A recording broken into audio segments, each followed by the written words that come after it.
Os nobres da França.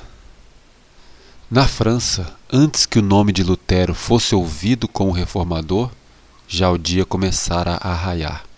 Um dos primeiros a receber a luz foi o idoso Lefebvre, homem de extenso saber, professor na Universidade de Paris, sincero e zeloso romanista. Julgou que poderia obter proveitoso auxílio da Escritura Sagrada e começou a estudar a Bíblia. Então uma luz divina irrompeu o espírito daquele idoso professor.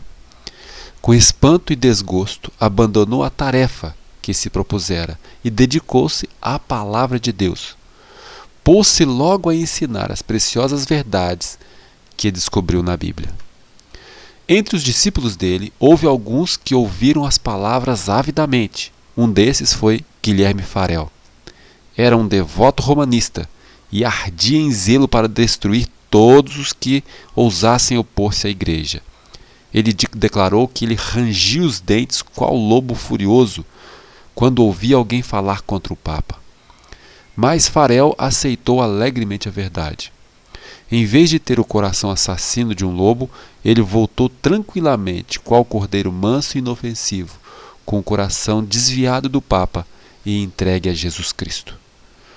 Em uma das escolas de Paris havia um jovem refletido, quieto, que dava mostras de espírito robusto e penetrante. Era João Calvino. E eles consideravam como certo de que ele haveria de ser um dos mais hábeis defensores da igreja. Um dia Calvino testemunhou a queima de um herege.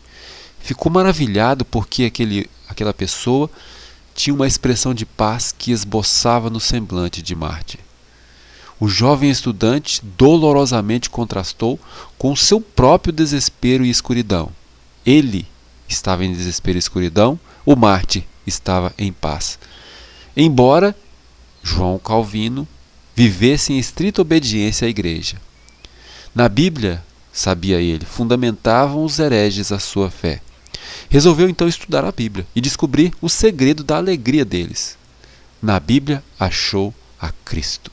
Veja o que chamou a atenção de João Calvino: a alegria dos seguidores de Jesus. Hesitou em se fazer pregador público.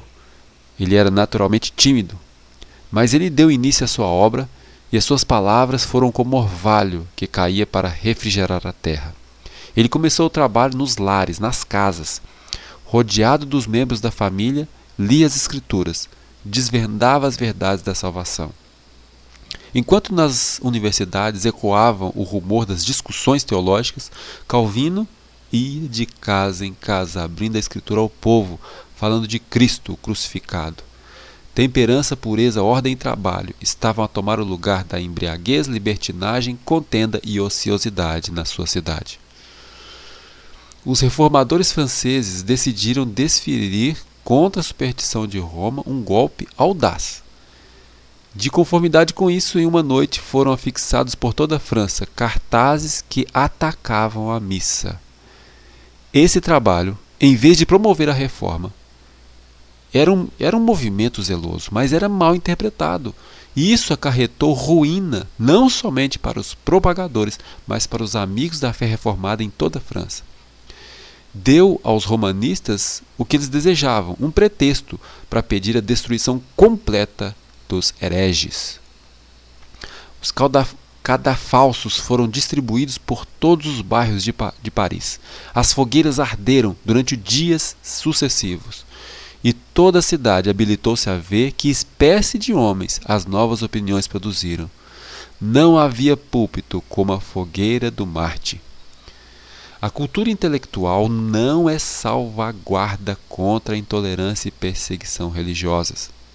Quando a França rejeitou a dádiva do céu, lançou as sementes da anarquia e ruína, e a inevitável operação de causa e efeito resultou na revolução e no reinado de terror.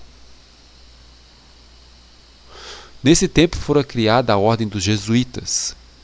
Eles ostentavam santidade, visitavam prisões e hospitais, cuidavam dos doentes e pobres, mas, escondido, eles frequentemente eram criminosos e tinham mortais propósitos. Enquanto isso, os menores países, as mais humildes e menos poderosas nações, tornaram-se baluartes da reforma. Durante quase 30 anos, Calvino trabalhou em Genebra, primeiramente para estabelecer ali uma igreja que aderisse à moralidade da Bíblia, e depois em prol do avançamento da reforma pela Europa toda.